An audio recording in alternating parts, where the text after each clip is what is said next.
আজকের ভিডিও কিন্তু সকলের প্রিয়, একদম ছোট থেকে বড় অবধি। কার না ভালো লাগে। হ্যাঁ, চকলেট বার বাজার থেকে কিনে এনেছিলাম, সেটাই আজকে বাড়িতে বানাবো। ছোট ছোট করে একদম কেটে নিয়ে নিচে গরম জল বসিয়ে দিয়ে তার উপরে বাটিটাকে বসানো হয়েছে, কারণ এটা ডবল বয়েলে করতে হবে, তা না হলে চকলেট পুড়ে যাবে। 1 চামচ বাটার দিয়েছি চকলেটটা স্মুথ করার জন্য। এরপর কয়েকটা আলমন্ড ছোট ছোট করে কেটে নিয়ে একটু বাটারের সাহায্যে ড্রাই রোস্ট করে নিয়েছি, যাতে আরও টেস্টি হয়।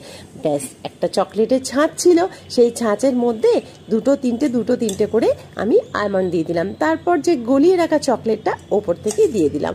এরপর সবগুলো ছাঁচ ভরে গেলে ডিপ ফ্রিজে 5 মিনিটের জন্য রেখে দিলাম। 5 মিনিট পর দেখছি কি সুন্দর ছোট ছোট হার্ট একদম আকারে বেরিয়ে আসছে। চকলেটের ডিজাইনটাও কিন্তু সুন্দর, তাই না? তাহলে বলুন কেমন লাগলো? কোনো রকম ভেজাল নেই। তাহলে ভালো লাগলো কি না? যদি ভালো লাগে লাইক কমেন্ট শেয়ার অতি অবশ্যই করবেন।